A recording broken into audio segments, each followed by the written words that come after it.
Hello, everybody. So, it is Thursday, the 13th of, November 2025.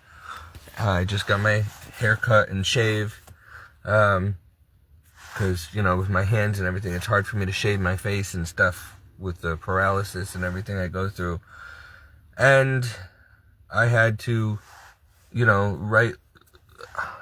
Yale was trying to mess around again and change my appointments, which we got for earlier with the neurologist. I just saw the neurologist a couple days ago. Then I went for more extensive blood work. Then I met with the blood doctor at Smilo. And it looks like it's the spinal cord causing all the damage, all the problems, and all the spikes in the kappa and, oh my gosh, not gamma. The kappa lambda light chains serum is elevated, and the CRP is elevated, and the ESR is elevated. But the immune system, even though I have immune system issues, like Hashimoto's and stuff, it's not, the blood work just came back. It's not an immune system issue. It's not, hopefully it's not Lou Gehrig's disease or MS. It keeps pointing to a possible MSUG MGUS, or myeloid, multiple myeloma, but it's such a small elevation that it might just be MGUS or whatever. And then there's a possibility of myelus something gravitas or something like that. But honestly, the blood work's showing more and more, according to the oncologist, and my findings. I've been doing extensive research on it, on the results, and coupled with my symptoms and everything, and it looks like it's the brain stem and the spinal cord in my neck. I have quite a few major areas that need surgery, but the spinal cord's crushed in the brain stem, also the cervical in several areas, and then there's that mass in the T6.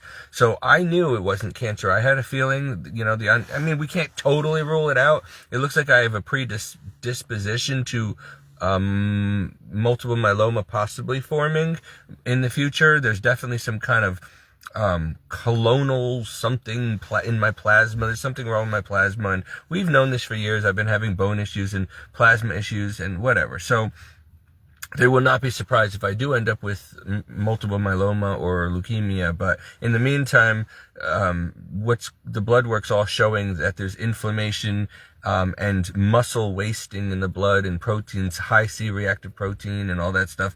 It's pointing to my spinal cord being crushed and needing surgery.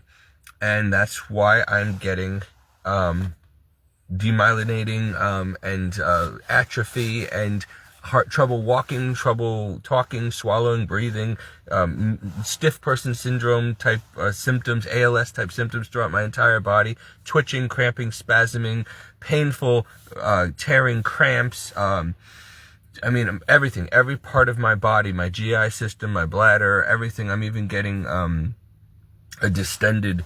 lot of pain in my abdomen, a distended belly, because the muscles are weak, and I ended up, because of having trouble emptying my bladder and stuff, having to push and stuff to empty the bladder, I caused some, oh, come on. I can't even think. It affects your brain too. Mind fog all the time, fatigue. I ended up messing up my, your intestines pop out or whatever, like, hernias. I have a bunch of hernias now.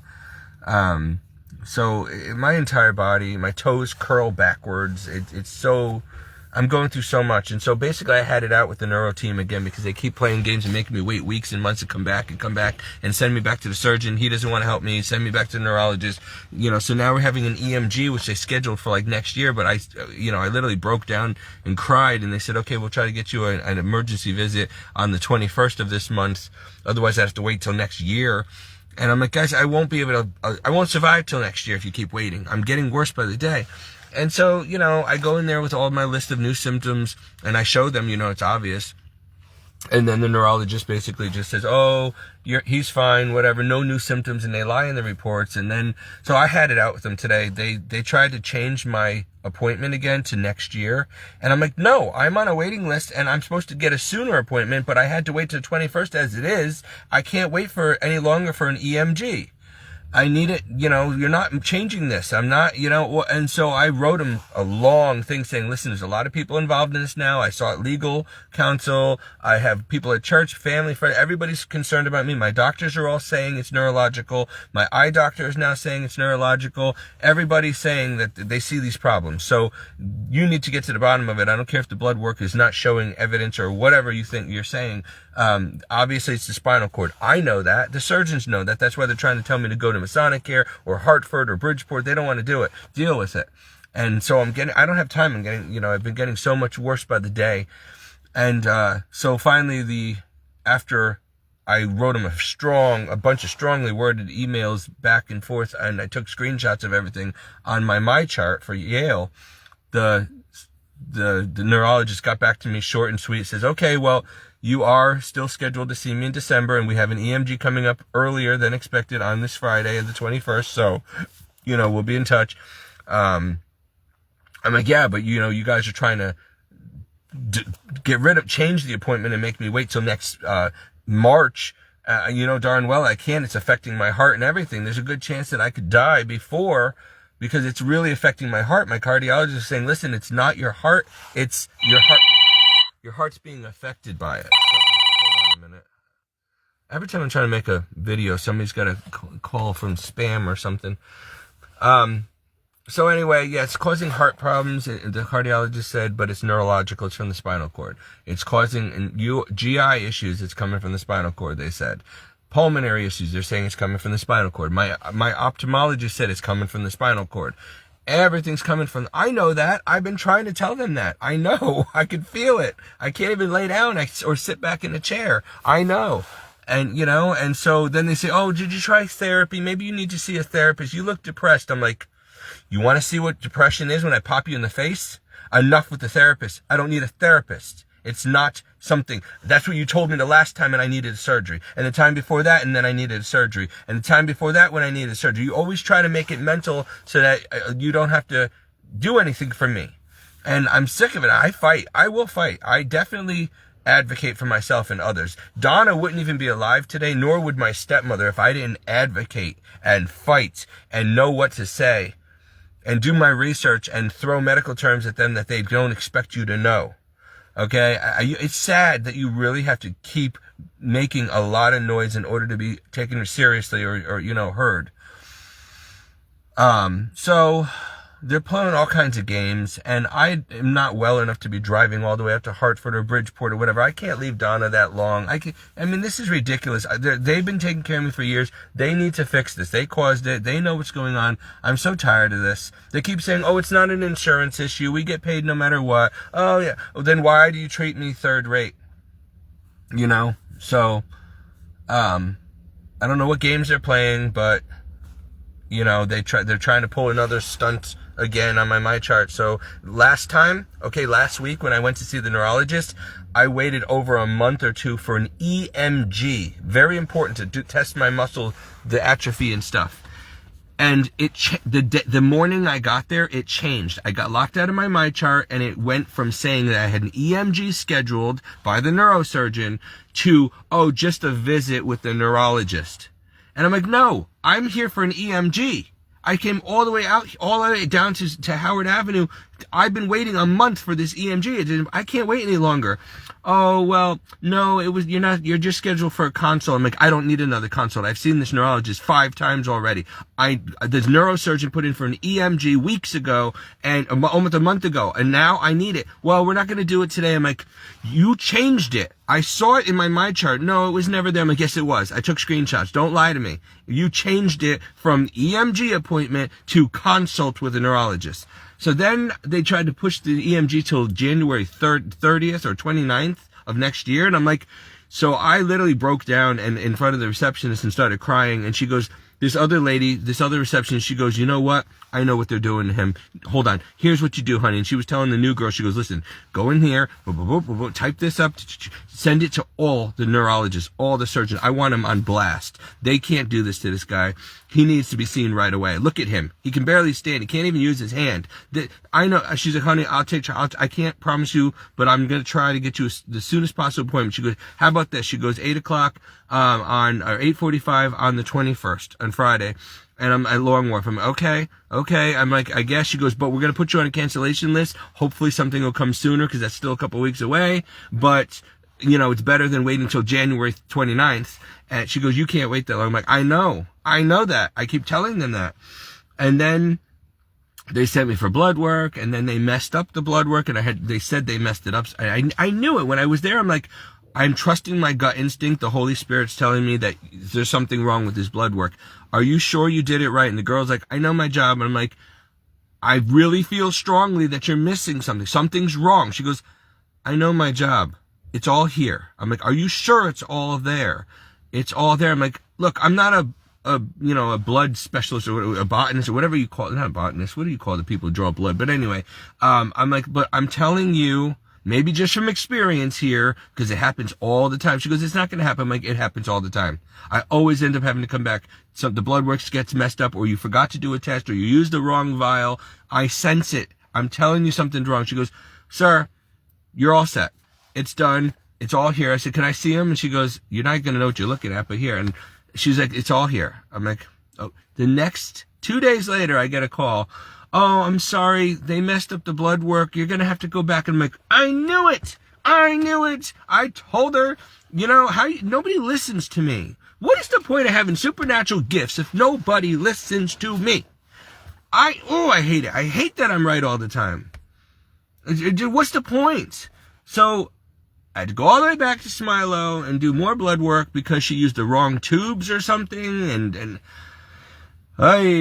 So whatever. So I went back, I got it back, and I'm still getting more results back, and they keep coming back showing, little elevations of this and that, which keeps pointing to multiple myeloma, and I'm like, that's not what I'm worried about right now, and that's not what's causing the problems. Well, it could, yeah, if it's advanced. It's not advanced right now, so I can care less. Honestly, I'd rather die of cancer than become quadriplegic. So you know what? Whatever. I told the Lord, I'm like, Lord, if I'm going to die this terrible slow death of ALS or spinal cord injury causing me to become quadriplegic, I'd rather die of cancer. Honestly, if it's all well with you, please don't do this to me. I know that the surgeons know that there's a major impingement in my brainstem and in my cervical, and they need to fix it. And they don't want to. And they're trying to find other excuses, inflammation. Well, guess what? All the inflammation blood work came back fine. It's not the Hashimoto's. It's not an autoimmune issue. It's not any of these things they're wasting time on. It's the spinal cord. That's why I had the surgery, because it was already, this is my third spinal. It's not my first rodeo. I want to do that mommy dearest thing and scream at them. I literally almost did. I almost literally screamed and said, don't F with me, boys. It ain't my first rodeo. Like, I'm not stupid. I've been going through this since I was 25 years old. I am now 45. I know all about the neurology issues. I know all about spinal cords. I do a lot of research, which doctors hate when you educate yourself. I am not going to just sit there. I always get second and third opinions, and I have. And they've all said I'm in trouble outside of Yale Network, but Yale keeps denying, saying, I don't know why they're telling you that. And then this neurosurgeon who came, his name is Dr. Bartolome. Okay, he goes to our men's poker night. He's supposed to be in the Knights of Columbus. He's one of our Catholic brothers. And I met him at a poker night a couple months ago, and I was referred to him by some friends from church saying, listen, he did my neck. I rave about him. He's amazing, whatever. So they kept pressing him to take me on, and so he finally agreed to see me. And then I find out he's the head of neurosurgery, and he's protecting the surgeon who screwed me up. And he basically said, listen, I could do the surgery, but I'm not going to. Why don't you go to Dr. Kolb in, Masonic Care or whatever, because it's very dangerous and it could kill you or it will paralyze you most likely. So either wait until you're paralyzed anyway or do the surgery and get paralyzed sooner, or die. And I'm like, but you're telling me I'm going to die or be paralyzed if I don't do it. Well, yeah. But if you do it, I'm almost positive it's going to do that. So, and I'm like, so basically I have a death sentence. He's like, well, you could always get another opinion since you went to Hartford and they're telling you you're so bad and you need a surgery. Why don't you go back to them? I'm like, because that was Hartford ER and they did the MRIs, which you will not look at with me. He goes, I don't need to look at them. I have these. I'm like, those are 7 months old. I didn't have the problem 7 months ago. Look, bring up the new ones. I have them right here on my phone. No, that's fine. I don't need to see the reports. I'm like, you don't need to see the reports from last week? That when I just did more MRIs and I was in the ER and they told me you're in trouble and you're going to look at reports that are almost a year old when I didn't have this problem? What is wrong with you? You think I don't know you're playing games? He goes, okay. And he escorts me out of the office and says, there's no need for a follow-up. I'm like, you know there's a problem and you won't even look at, you're showing me old MRIs when I have them on my phone right here. I took screenshots. I saw the images. They're bad. Why are you lying to me? You're the head of neurosurgery at Yale? Are you kidding me? Why are you protecting these people? He goes, well, I suggest you get a lawyer then. I'm like, I don't want to sue you. What good is money going to do if I'm crippled? He goes, not to sue us. And I'm like, well, then what then? He goes, to help you get on disability. I'm like, I can't get on disability. The lawyers already told me because you keep writing it up the wrong way. You guys are downplaying everything. I come in there with a list of symptoms and then you write in your report, no new symptoms, no spasticity. No, you're lies. They're all lies. You're lying and that stays on my chart. Then you put in psychiatric issues, which I do not have, told client or told patient that he should probably seek psychiatric help. And I'm like, stop putting that on my record. You're making it look like I'm crazy. I'm becoming crippled. That's not a mental disorder, you jerk. He's like, all right, well, listen, I'm not going to do it. So you know what? Why don't you go to Hartford or Bridgeport or Masonic or whatever? And I'm like, you SOB from hell. I'm so mad. So now he sends me back to the neurologist and the same neurologist, I keep getting the same one. And he just basically escorts me out of the office and then writes in the report that there's no new symptoms. Or he words it, patients complaining of this and that, but no, you see that I can't walk. You see I can't use my hand. Come on. You see the reports from Hartford. You see the reports from Middlesex Hospital. I've gone to every other hospital already. They're all saying I'm in trouble, but they don't want to help me because I've been working with Yale and Yale is supposedly the best. And also Yale works with them. They bought them all out. So I can't go anywhere in this state. And I can't travel outside the state with in this poor condition. I can barely drive. I have no money. How am I supposed to go? I can't. Listen to me. If I die, it is because of them. Yale killed me. They tried to kill me last year. They knew I had Guillain-Barré disease. They knew I needed plasma treatments. They waited for 3 weeks until I was quadriplegic, and then another doctor from church got involved because he was friends with my priest. And if he didn't get involved, I would have died. And he told me that. He goes, listen, it's a business. You had a lot of surgeries already. You're older, you're sick. You're very sick, and you don't have good insurance. So, yeah, they were just going to put you on a ventilator, let you die. You had no one to vouch for you. You have no family or anyone to come here. So that's what happens. He's like, but don't worry about it. I'm going to get you the treatment you need. And it worked. It worked immediately. And they even said because they waited so unnecessarily long, it may not even work for me anymore. The damage might be permanent. I might not ever walk again. Well, guess what? I clung to my scapular and my rosary. I prayed my rosary with one hand, laying in bed. I had my Bible with me, and I was preaching the Lord to all the patients, the nurses, whatever, even while I was on my deathbed. Okay? And I'm still doing that. I'm still evangelizing. In fact, I just gave another a miraculous medal and the Divine Mercy Chaplet paper to this guy who was a contractor. He came and fixed our thermostat. And we talked about a half hour, at least 45 minutes outside. I evangelized him. He's a Catholic. He wants to come back into the church. And he was very happy to receive the medal and stuff. And we prayed together. And I did it with the other contractor. And what was it? There was somebody else recently. Look, I might be dead soon. So I got to work double time to try to get souls to Christ. That's what I'm doing while I'm suffering so terribly. What else am I going to do? I can't friggin' work. I can't help myself. I keep begging and crying out to God, please take this away. Please heal me. Please, you can fix this. I don't need another surgery. You can fix it. Please don't let me become quadriplegic. Please. But for whatever reason, he's not answering. So I'm like, well, you know what?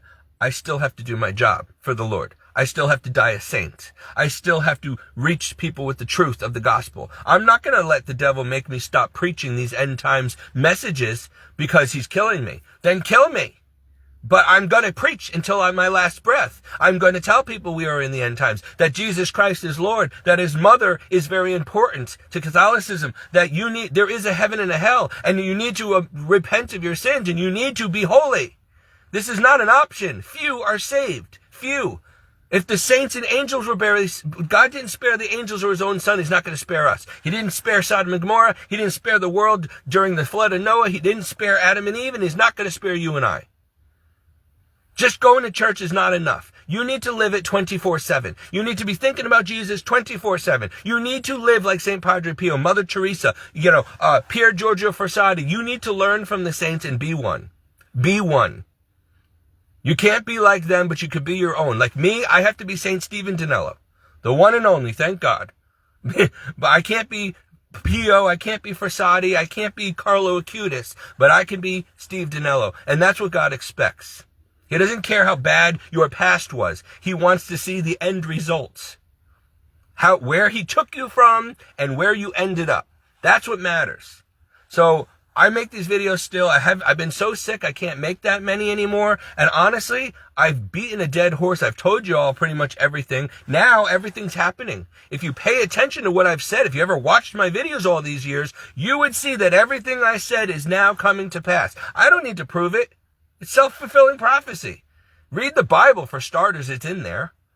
You should know this already. If you're walking with the Lord, you should be very obvious what's going on. I shouldn't have to tell you, but enough of you, most of you don't walk with the Lord, so you don't do this. You're not really. Your Christian faith needs to be 100%. You need to live and breathe Jesus Christ and the gospel. It can't just be, oh, that's my religion. That's my faith. That's my Sunday. We go to church for 45 minutes on Sunday. Ooh. That's in season and out of season, in public and behind closed doors. This is a 24. This is more important than food and water. This isn't more important than anything else. You must be authentic. Do you understand that? You must be. Now, I'm not nearly where I need to be. I get mad. I swear sometimes. But I'm going through I can't make excuses. There's no excuses. But I screw up all the time because I'm under immense pressure and stress and pain and suffering, and I can't sleep at night. For days, I get 1 hour sleep most of the time. You don't understand. How are you still looking so good? God, Holy Communion, frequent confession, praying the rosary and the chaplet of divine mercy, and Bible reading and praying psalms over myself. Hello? More important than food. And I like to eat. And I still might not make it. There's a very good chance I still won't make it to heaven, even regardless of all this. But I hope to at least make it to purgatory. But I don't even know if I'm going to make it to purgatory. But you know what? I got to fight. I got to try. And if you think it gets easier, it doesn't. And guess what? If you think it's bad enough when you're alive, when you're taking your last dying breath, the ultimate battle between you and Satan happens while you're dying. Your worst, more saintly souls are lost to hell. The final minutes after living a virtuous life, they still end up in hell because whatever happens while they're dying, on their deathbed or whatever, the devil ends up getting them. Somehow. They mess up at the last second. I don't know how exactly, but this is what's been told. So, there's many saints and mystics who have warned about this. Souls that have come back, And so, we need to take this very seriously, and most people aren't because the world is so demanding of our time, and there's all these things that they're constantly stress. Like the devil's literally been distracting me and breaking me down and wearing me out with sleepless nights, pain and suffering, problems with the doctors playing games with me, wasting my time, all these extra trips all over the place, problems with Donna, problems with the mobile home park, Problems with the contractors. I hired contractors. We agreed on a set fee. It was supposed to take 1 day. Then it was supposed to be only 2 days. It's taken over a week and the job's still not done. And the guys are walking off the job. They're getting fired. I'm like, oh my gosh, it's cost us almost $4,000 when it was only supposed to be $3,000 for everything. And we said we didn't want to do everything right now. We're just going to do enough to keep the park happy for a little while because I got more important things to worry about right now. But no, they ended up milking us for almost $4,000 and the job did not get done exactly the way I needed it. And, now they don't want to do any more. And so now I got to get another contractor to spend more money to finish. It's non-stop problem. Things that can't happen. Or every time I go get blood work, they miss the vial, I gotta go back again. Or the test got screwed up, or they lost my blood, or they lost the urine sample. Come on, all the time? No, something's up here. If it's all the time, and then when I tell people, oh, come on, Steve, you're being over dramatic, that's not possible. Don't tell me it's not possible. I'm living proof. Oh, well, it must just be you then, because I find it hard to believe that these things always just happen to you. I mean, these are things that happen like 1 in a million, and it always happens to you. What do you want me to say? Yeah, it does, and it sucks. I'm not happy about it. I don't like it. This is obviously a curse. I'm obviously being attacked in the supernatural. Whether God's allowing it, or he's angry at me, or the devil's having fun, I don't know. And I don't care. The end results are the same. And it's making things that are already terrible for me a lot harder, a lot more painful. And so I'm going through so much, and I'm sorry that I'm getting angry. I wasn't going to make this video. I don't know what else to do. I mean, I can't afford a good lawyer. No one wants to do pro bono. I can't get the disability lawyers to be able to do much for me because the way Yale is writing the reports, falsifying stuff, lying to make it look like I do not need disability. Meanwhile, I'm dying and there's nowhere else to go. And I keep going to God. I go to adoration. I'm begging and pleading. And I'm like, Lord, what do you want me to tell people? Did you really save my life this many times and bring me this far just to let it die this way? For it to end this way? Like, what was I doing all my life? Trying to lead souls to you. Why did you spare my life so many times from impossible circumstances? What? I don't understand. If I'm not going to make it to heaven anyway, what was it for? If I'm not leading any souls to you, and how am I supposed to explain to my followers that this is happening all the time? This is not going to make people want to be Catholic, want to be a Christian.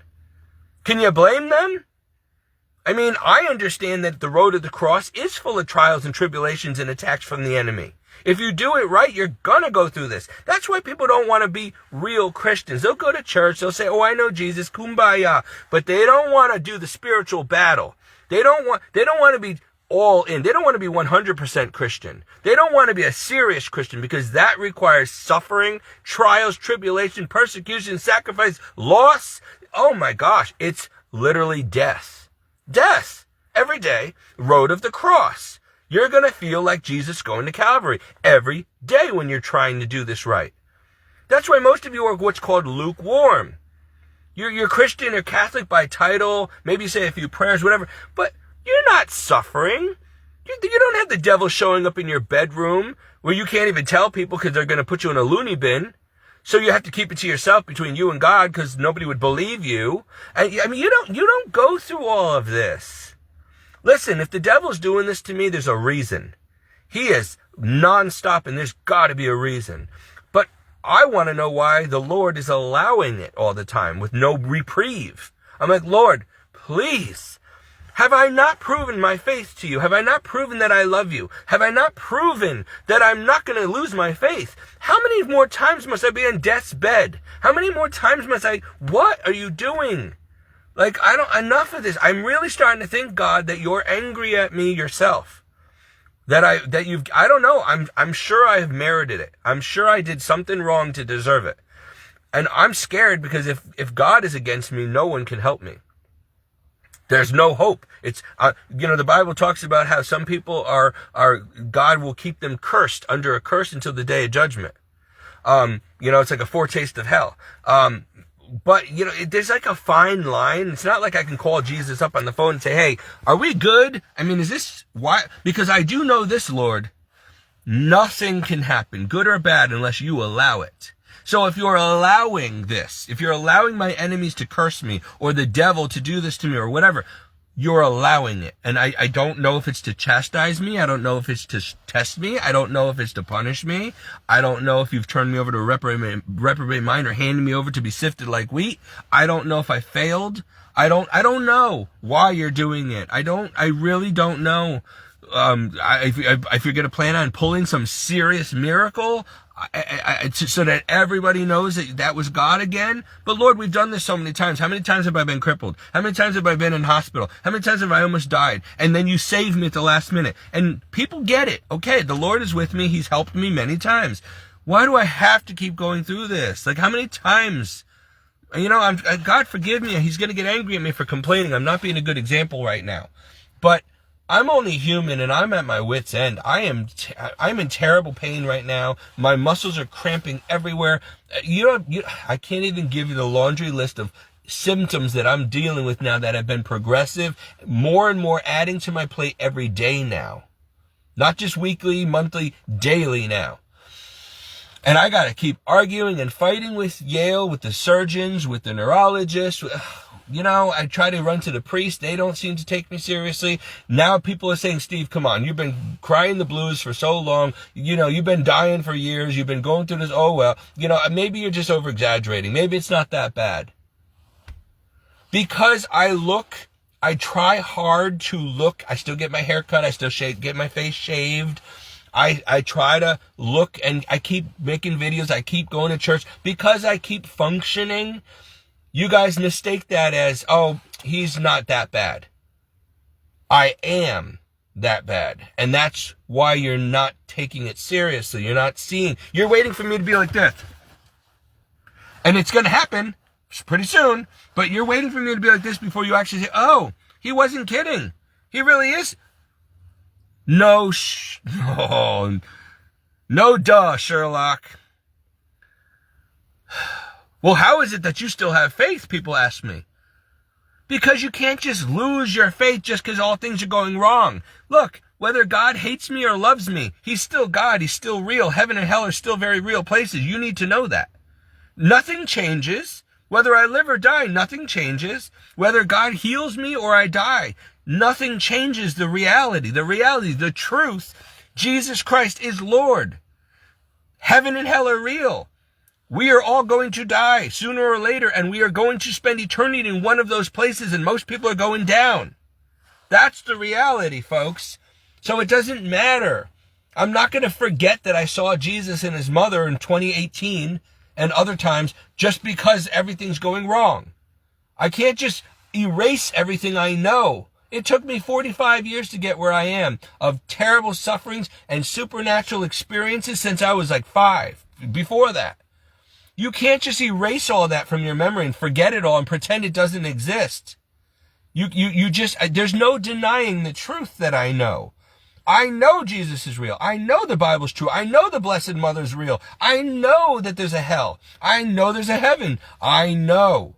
I cannot, no matter what happens to me, I'm telling you, if this is the last video I ever make, I know for a fact. It's not just a belief or a theory or a hope or a religion.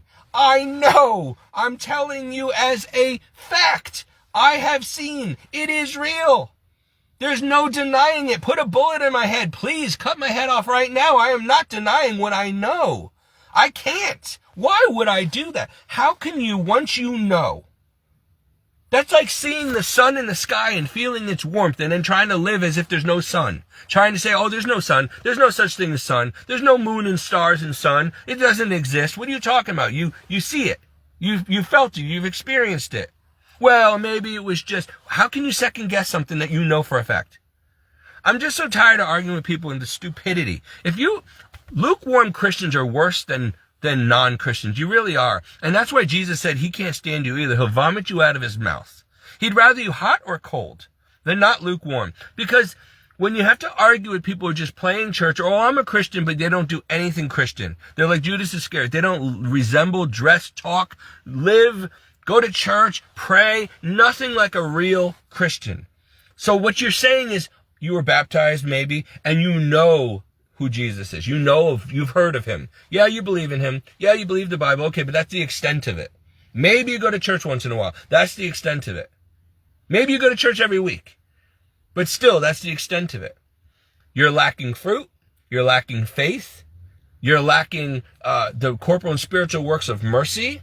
You're lacking grace, and you're what the Bible refers to as having the appearance of godliness, but denying the power thereof. Having a form of godliness, but denying the power. In other words, you're useless. You're like a clanging cymbal or noisy gong. You don't have the Holy Spirit, or you're not utilizing the gifts. You're burying your talent like the lazy servants. You're not doing anything for God to advance his kingdom. The kingdom of heaven is what was it? How do we say this? Something about storming the kingdom of heaven, or something by blood, like achieving it by blood or whatever. The point is, this is a battle every day for your soul, for the souls of your loved ones.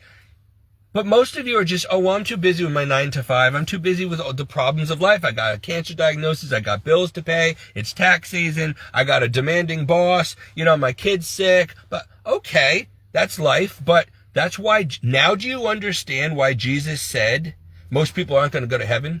That you need to be like the rich young ruler. Don't be like the rich young ruler. He told the rich young ruler, go, leave your family, sell everything you have, and follow me. Because if you're too busy with one foot in the world, one foot in the kingdom, you can't serve both God and mammon. You can't serve both God and the world. You're going to love one and hate the other. You're straddling the fence. You're trying to hold on to both.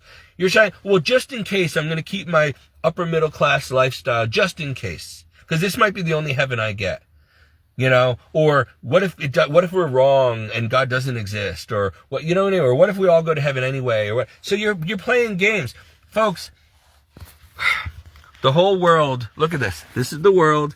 And most of these people, I can assure you, are not thinking about Jesus Christ 24/7 like me. They're not worrying about their eternity right now. They're not worrying about whether they're going to die or make it to heaven. They're not worried about, am I going to have time for a holy hour today? Or they're not. They're just living life and enjoying life. Of course you guys can be healthy and happy and go on vacation and go to the gym and, go to your vape shop over here and eat. You're just, because you're spending more time living for self, not God. Folks, there's not enough time to really do everything that the average person does in life and still be a real Christian. There's just not enough time. I wish I could go to daily mass. My health and my situation with Donna does not allow it. And all these stupid appointments that I got to keep going to. And I'm in the chronic fatigue, and I just can't. I'm not living alone anymore. If I was single and alone, like live by myself, I could do more. But I'm taking care of a very sick woman who's needs a lot of work, a lot of help, and a very sick dog, and I'm very sick. So I am like, literally, I'm like, Lord, come on. It's like everything's keeping me from you. I can't focus on my holy hour. I can't focus on my rosary. I can't get to mass as much as I'd like to. I mean, this is like, come on, everything's keeping me from heaven. It's not fair. Heal me so I can have the energy to do more faster and I can still go to church. Heal me. And give me enough money so I don't have to worry about having to, like everybody else in the world, so worried about bills and keeping a roof over their head and making sure the landlord doesn't evict them, that they don't have time to focus on God as much as they are called to. Look, human beings are created to put God first, to serve him with all our heart and mind, and we're not able to do that, most of us, because the world is designed to keep you so busy, so tired, so sick, and so busy trying to make money, because you need money for everything, and they keep jacking the price on everything, that you really don't have as much time or energy to even think about God or pray or go to church, and you certainly don't have time to really go out of your way to serve God by serving your neighbor. It's every man for themselves. Oh, I'm sorry, I'm just too busy. I'm sure you are. So that's why it's better to maybe get a smaller home and a cheaper car and get rid of your designer luxury clothes and lifestyle. And maybe don't go on vacation. And maybe don't go to the movies and go out to restaurants all the time. And maybe stop taking me time and give God more time. Or Stop living a self-centered life and worry more about your neighbor, serving your neighbor instead of yourself. Oh, well, that's not fun. That's not quality of life. That's not the American dream. I know it's not. It's the road to the cross. It's being a disciple of Christ. It's God only, Christ only. It's not about you or me.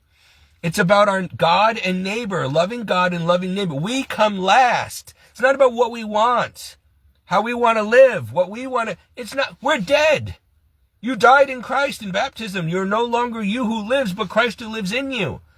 Jesus was too busy. He didn't even eat most of the time. He was too busy being about his Father's business, doing the Father's will. He didn't have time for he didn't even have a place to lay his head. He was so busy traveling all over by foot, helping people and saving souls and preaching the truth. He didn't have time to go on vacation or to rest or to do a puzzle or knit a blanket or go paint a portrait or do anything fun. He was totally just living for God and neighbor. That was it. And that's how he wants his disciples to be. And you must be one of his disciples to get to heaven. So, folks, my gosh, we're not doing this, not even by half.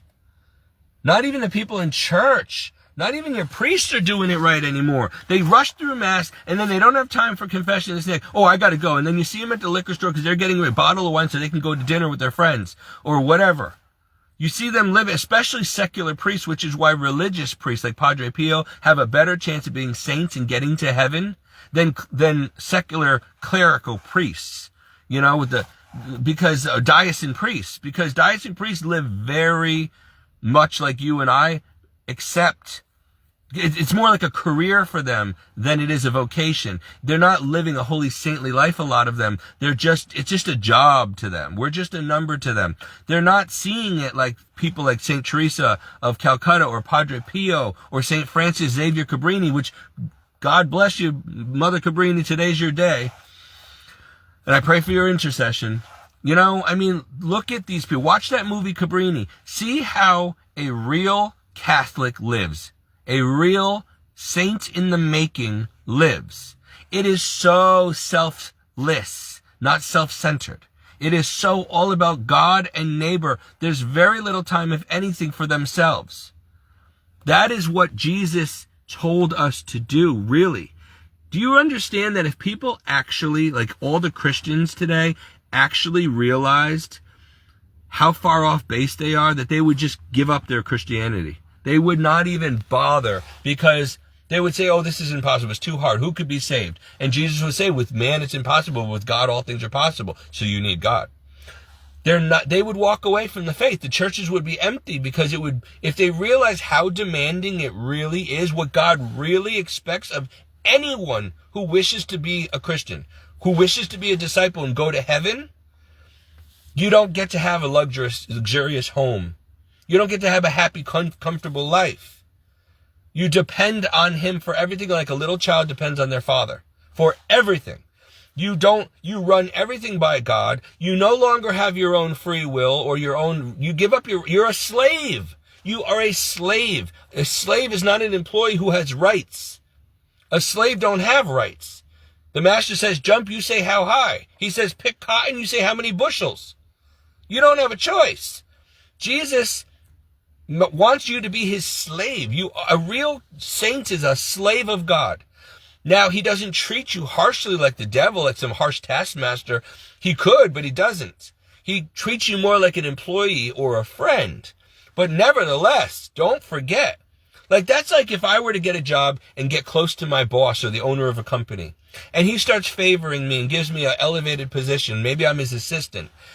I must be very careful not to get too comfortable and presume that we're like this. Like I can get away with anything because I'm, closer to the boss. Like I'm his right-hand man. So that means that I am above the rules. I can come in late. I can slack off. He'll understand. I can get away with stuff. I don't have to work as hard as everybody else. No. In fact, it's quite the opposite. Much more is expected of you. And it's a higher degree of perfection at your job. And it's a lot, you know what I mean? You're not just a regular employee. And so a lot of people, they try to get close with the boss so that they can, enjoy the perks and benefits. and say, oh, me and the boss are like this. I go to dinner at his house on the weekends, whatever. But make no mistake, you're still his employee. You're still his slave. You're not his friend. You might be friends, but business comes first. And it's the same thing with Jesus, Jesus isn't just a carpenter. He's the King of Kings. You are his slave, his servants. You might be close to him, but do not get lax. You don't understand. You have a lot expected of you. He's the king. You are his slave, nevertheless. So stop thinking, oh, well, I'm good with Christ. I'm close to him. No. If you're really close to him, then you'll feel his thorns. You'll carry his cross. If you're really close to him, then you know better. Look at the Blessed Mother. Look at St. Joseph. Look how they lived. Look how all the saints and apostles, like St. Paul, they didn't act like they, smooth sailing and they have an easy ride because they're close to Christ. Quite the opposite. They suffered 10 times more. They worked 10 times harder. I mean, they were all in. And they appreciated their status with God because they realized that they were so rare that God chose them for such an opportunity, and they made it count. Folks, I'm going to end this video now because I got to get going, but I'm telling you, most of us are lukewarm and don't even realize it. Many of us are going to be told on Judgment Day, depart from me, I never knew you. And you can say, but I've been going to church like 5 times a week and for my whole life, and I've been doing this, and I'm in the choir, and I'm a preacher, I never knew you. That's what I'm saying, because you either did it wrong or you weren't. Your heart was divided. Jesus said, all your hearts. All. It can't be divided up on your career or your clothing or your home or your, whatever you like to do, your comforts, your luxuries, your status, enjoying your life. In fact, I hate to say it, but if you're enjoying your life that much, you're probably enjoying it too much. Where's the suffering? Where's the self-denial and sacrifice? Where's the dying to self, to the flesh, to the world, to the devil? Where's the carrying your cross?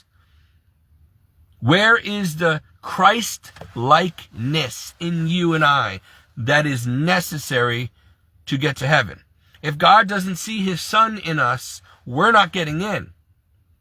We need to become Christ-like and be transformed by the renewing of our mind and heart through the Word of God. We can't just know the Word, preach the Word, go to church, and that's it, and think that, oh, once saved, always saved. Jesus, all who call upon the name of the Lord, that's it. No, now you have to be, that's the faith part. But faith without works is dead. Now you need the works, the good fruit, and that comes with obedience, self-denial, sacrifice, suffering, carrying a cross, fidelity to God, loving God with all your heart and mind and spirit and soul and flesh and might, and then loving all your neighbors and your enemies as you love yourself, meaning do unto others as you'd have them do unto you. Do not say or do something to someone else that you would not want them to do to you. If you don't want to starve, don't let someone else starve. If you don't want to be homeless, don't let someone else be homeless. If you don't want to be naked, don't let somebody else be naked. If you don't want someone to gossip about you or slander you or detract you from you, then don't do it. If you don't want somebody to cheat on you or sleep with your husband or wife, then you don't do it to someone else. You know what I mean? It's common sense. If you don't want someone to break into your car, don't break into someone else's. You don't want someone to steal your stuff, don't steal. Don't kill. Don't commit adultery. Hello? Folks, we talk about the commandments and the laws of God, the Bible, so often that we seem to it goes in one ear and out the other. Water off a duck's back. It doesn't actually, we never really get it. It doesn't actually absorb into us. We don't actually live by it. We talk about it. We understand. We know what God expects, but it's like we're very careless, lukewarm about it. We're not really strictly adhering to it now, are we? So I'm just saying, because as it appears that, I'm in danger here physically, and if God doesn't perform a miracle for me, I'm even having trouble talking and swallowing. I mean, I'm literally, my tongue's swollen. You don't understand how hard this is for me. I'm having trouble holding the phone. That's why it's shaking, because I have tremors. Weak hands, and I drop things, so it's hard for me, and I can't lift my arm. This phone feels like 100 pounds to me. I got to keep switching hands because my hand's cramping, and it's hard. My hands are numb, and it's hard. It's literally heavy. It's hard for me to hold this phone up. That's how weak I am. But this is important. This is important that I preach to the end, that I do what I can do for the Lord in the kingdom. But it's so sad that it's going to fall on deaf ears for most people. And anybody who actually bothers to watch this, it's going to go in one ear and out the other. It's not going to actually make any change in anybody. They're not going to take it seriously. They're going to say, okay, we heard you, Steve, whatever. Or that's Steve or whatever. No. I'm doing this. I don't get paid for this. It's not helping me. I'm doing this because it's the truth, and I need to follow it, and so do all you. And the more people like me try to get this right and live radically like this, the more people fall away. They don't want to be friends with us. They think we're too much, holier than thou, too demanding, too judgmental, or they just know that they're not living the way we do, and so they avoid us like the plague. But I'm not doing anything wrong. You guys are. Not me. So it's no wonder my family wants nothing to do with me. It's no wonder all my friends have left me. It's no wonder even my church friends have left me. Even my priest and everybody, they don't take me that seriously. I'm all alone in this. And what makes it so much even harder than being all alone when we're not supposed to be separated from our flock. We're supposed to be in a flock, in a fold, and not be the lost sheep out here for the wolves to pick off. But my own flocks keep me to the outskirts or outside of the flock. It's not my fault. I end up having to be a lone wolf all the time, and I don't like it. But the worst part is the terrible suffering and the poverty and everything else on top of the terrible, debilitating diseases and injuries, spinal cord injuries and pain and suffering. And oh my gosh, I'm all alone in all of this. Sometimes I wish I had a wife to help me or to hold me and be there by my side, but I don't. And I wish I had a family to help me or to be there to console me or to make sure that I don't end up on the street, or that if I end up in the hospital, to visit me when I'm in the hospital, but I don't. They don't want anything to do with me. I don't have any friends or even church friends anymore that want to come and help me or spend time with me. I don't have anyone. I just have me and God, and I hope I have God, and it really seems lately that even God has forsaken me. I hope he hasn't. Because it really seems like he has, and if he has, well, that would explain all this. Otherwise, I don't know what he's doing, and it's a horrible, I keep finding myself meditating on Jesus during the Garden of Gethsemane when he was sweating blood, saying, Father, if there's any other way, let this cup pass from me, but your will be done. And then his friends were all sleeping and not taking it seriously and not even spending time with him when he was about to go and die for them. And then he's on the cross and he says, Father, forgive them, they know not what they do. And then he says, Father, why have you forsaken me? And he was the moment of abandonment on the cross when even the Father abandoned him, made him think he was abandoned even by the Father for a while. You know what? And that's what I'm going through. I'm like, oh my gosh, Lord, I only have my problems left. I don't know if I have you. I don't have anyone. You can make men's hearts favor me. You can turn their minds to help me. You can do whatever. You can heal me in the instant right now. I don't need surgery. We're not supposed to rely on man.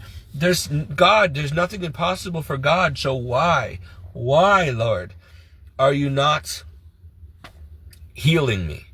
Why are you not sending help? Why are you not letting me have a financial windfall at least so I have the money so I don't have to worry about finances when I can't even work for them? Why do I always have to worry about ending up on the street? And that's bad enough, but when I'm in this condition, I won't survive a night.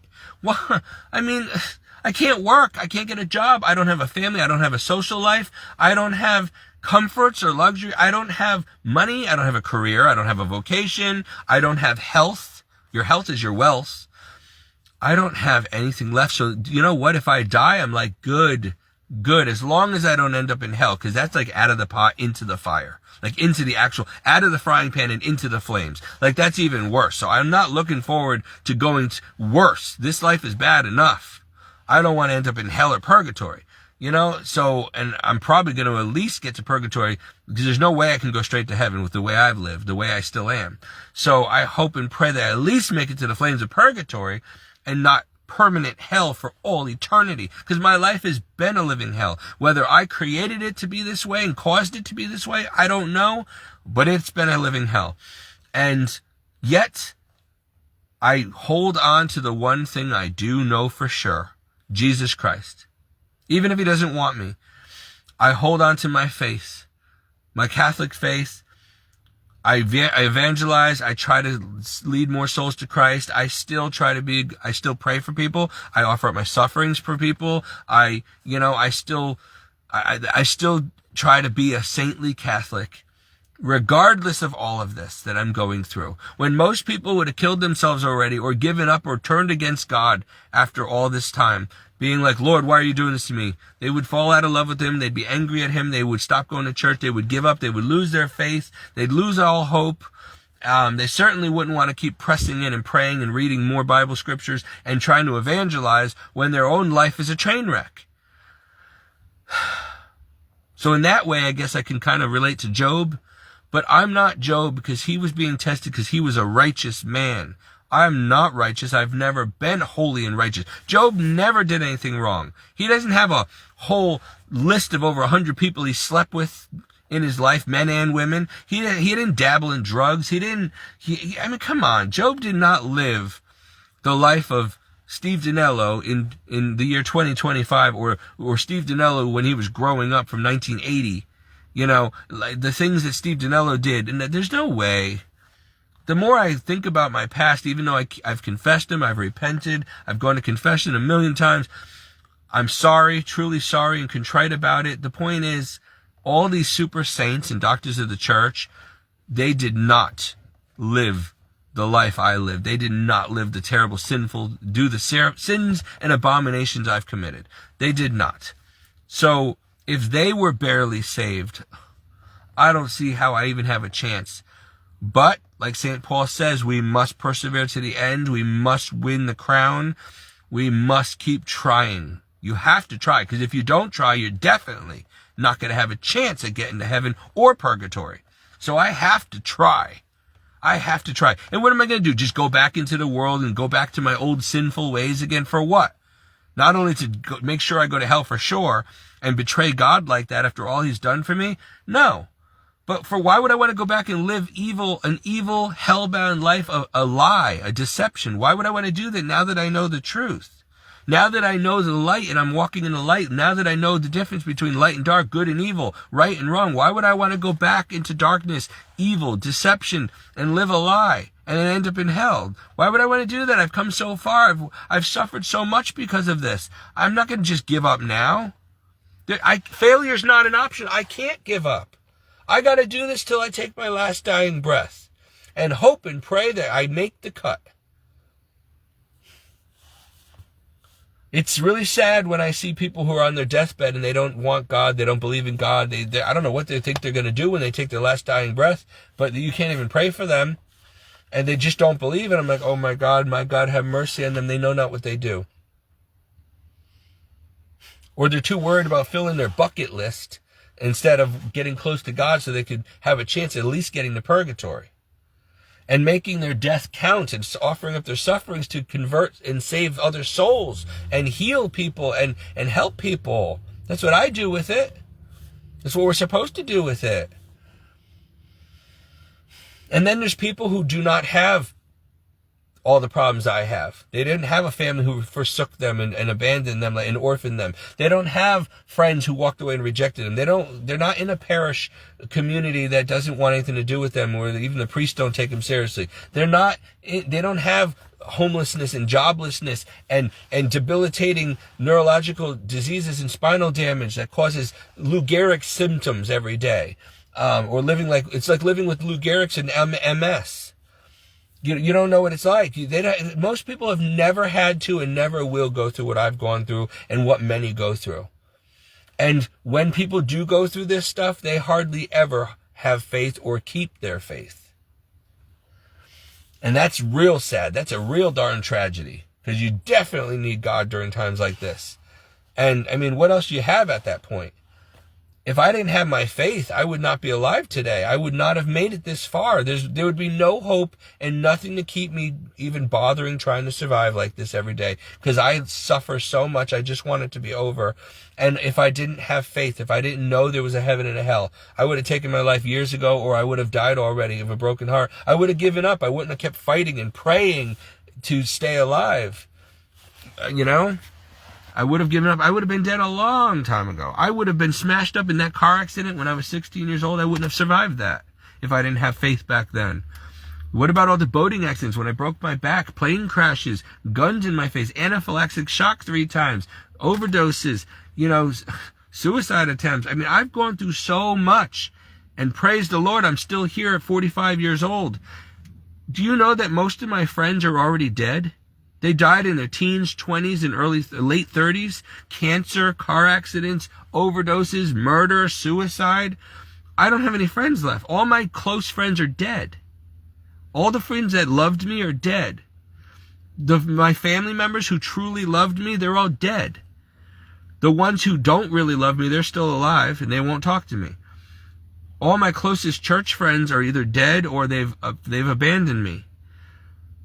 I'm all alone down here. It's just me, Donna, and my dog. But I take care of Donna 24/7 and that dog. And my dog is my only friend down here for the most part. He keeps me he tries to give me comfort. But I mean, I would not wish my life on anyone. And it could be a lot worse, trust me. And it may get a lot worse. And meanwhile, we're going into the tribulation and the mark of the beast system, and things are about to get real bad for everyone. I don't care if you're Donald Trump, or a wealthy lawyer or doctor with every looks and fame and fortune, and you're the pillar of health and $1 million in the bank, doesn't matter. You're going to suffer terribly soon too with what's coming upon this earth. And the sad thing is, I was already spending my whole life preparing for what's coming, but now I have a debilitating injury or disease, and I'm like, Lord, I don't stand a chance at all of survival now. And it's going to be so much more hellish for me in these end times, being this way. No family, no friends, no health, no money, nothing. How am I going to do this? It's going to be hard for the most healthy, most wealthy person to survive. Even for the saints to survive what's coming. I don't stand a chance. You've given me the death blow, Lord. If you don't provide a miraculous healing or surgery and a financial windfall, I'm already dead. It's all over but the shouting.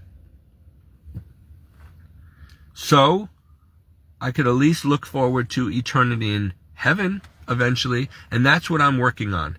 This life is already over for me. It's been over. I've been dead for a long time now. I have nothing left to live for down here other than to evangelize. And so I'm looking forward to going to heaven as soon as possible, but I have to get there, and it's not looking too good for me. And then I still got to go through purgatory at the very least, and that's basically like hellfire for a long time before I could even. And I don't have anyone to pray for me or do masses for me or anything. They're going to forget all about me. They're not going to pray for me, pray for the dead like I do. So I don't have a family who's believed. I don't have a believing, faith-filled family. I don't have what most people take for granted. I really got it bad down here, but there are people who have it much worse. So I try not to complain. But I would not wish this on the devil himself. I don't have the heart.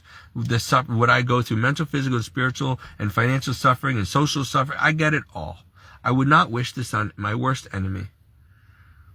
And I'm not doing this for pity or sympathy. I'm just trying to make sure that you don't take your life for granted, what you do have. Be grateful for what you do have. Most of you have friends, a social life, family who loves you, a good job, health. Health is more important than anything else. I don't have any of that. But I got my faith. My faith is the only thing I have left. And it's the only reason I bother keep going every day, because the medical prognosis just get worse and worse and worse. Now they're saying I might have acute multiple myeloma. Ooh, whoop-de-doo. Added to the rest of my problems. Another cross to bear. Whoop-de-doo. Good. I hope it takes me out fast. I don't care. As long as I get to heaven. My family don't want nothing to do with me. I miss them, but they don't even talk to me. I don't have anything. So let me die. Good. My goal is to get to heaven when I die. Because I'm telling you, heaven is real. Hell is real. I've seen it. I've seen Jesus and his mother. I'm not a liar and a lunatic. I'm telling you the truth, and that is why I am the way I am. And I will go to the grave that way. And no one's going to change that or make me think otherwise, because I know for a fact. And I keep taking it for granted and forgetting that most of you do not know for sure like I do. There are many of us in the world who do know, but not nearly as many who don't. Most of you only have faith. You only have church. You only have a Bible. You've never seen Jesus and his mother. You've never seen the devil. You've never seen ghosts or demons. You've never you've never experienced miracles on my level. You don't have anything but just faith. But I'm not knocking you. Jesus said to doubting Thomas, blessed are those who have faith. Blessed are those who believe without seeing. That's what he said. Blessed are you who believe without seeing any reason to believe, without meeting me or seeing me, without having miracles, who still have faith for the sake of faith. You're more blessed than someone like me who has faith because I've seen and I know for sure. Imagine not knowing for sure and having to live only by faith. Now that is hard. I'm more like a doubting Thomas. Well, actually, I always had faith, but I have reasons for my faith where most people don't. And that's why it's so hard to get through to you people, because you haven't seen what I've seen. You don't know what I know. So for you, you have to go by faith, and your faith is very little. Me, my faith is very strong because I always had faith, but then when I actually saw for sure, then it just increased my faith by leaps and bounds, because now I know it's not even just faith anymore, it's a fact. It's a reality. So I'm praising God for that, because I can't be the powerful preacher that I am if I don't know for certain. And that's probably why he showed me the things he showed me, so that I could preach with absolute, certainty. Anyway, I gotta go. Sorry for this long rant. Please pray for me very much. Please. I need roses. I need masses said for me. I need for my healing, to get the doctors to give me the surgeries I need before I end up quadriplegic. And it's happening fast because the doctors are screwing around and just making me waste time and waste months between appointments and, trying to say that they don't know what it is when they do know what it is.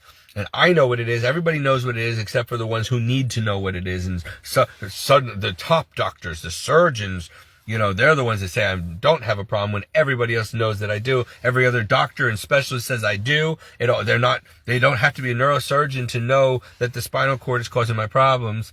They don't need to be a neurologist to know that I'm having neurological issues. But the neurologists are friends with the neurosurgeons, and they all protect each other at Yale, and they don't want to deal with me, and so therefore they're just going to let me die. They like to play God. They decide who lives and who dies, who's worth it and who's not. Especially since they're so worried about a lawsuit, because they know that the surgery that they did on me caused all of this, and they don't want to admit that. And then they won't even let me get on disability. They won't do the paperwork. They won't write up the report so that I could at least get on disability so I have a chance of survival at all. I can't afford meds. I can't afford food. I can't afford housing. And I'm crippled. I can't work like this. So basically they've given me a death sentence. And if I could at least get on welfare, I could at least be able to survive, have some chance of surviving, to get the help I need, but I don't even get on welfare. So I'm stuck in an impossible situation. There's no hope for survival other than a miracle from God. And I'm hoping and praying and begging and waiting on a miracle from God. And if he doesn't answer, I will die. And maybe that's his will. Maybe it's my time. Maybe it's my time. Or maybe he wants me to preach fiery like this and this is causing me to preach fierily. Maybe that's the whole point. To go out with a bang. To preach like I've never preached before because of the fear and the illness. I don't know. Or because of my limited time. Whatever God's plan is, I don't know his thoughts. His thoughts are not my thoughts. His ways are not my ways. So, but I know he's real, and so that's one thing I know for sure, and that's why I have to keep persevering until the end. And even if it doesn't end well for me, nothing changes. Jesus Christ is still Lord. Heaven is still real. Hell is still real. And we need to know that, and we need to focus on that. Your whole life needs to be focused on getting to heaven, repenting of your sins and sinful lifestyles, and getting to know Jesus, being converted and saved. That is why you exist at all. That's why you were born, for God. You were created by God, for God, to come to know, love, and serve the Lord. And that is it. Not to live your own life and enjoy your own life and marry who you want and do whatever you want. That's not why you're here. Human beings were created by God in his image and likeness to be his children and his servants, his slaves, and nothing more. It's not about you. You are not your own. And the sooner you realize that, the sooner you can stop living like everybody else who's going to hell and get on the right narrow road to heaven. Viva Cristo Rey.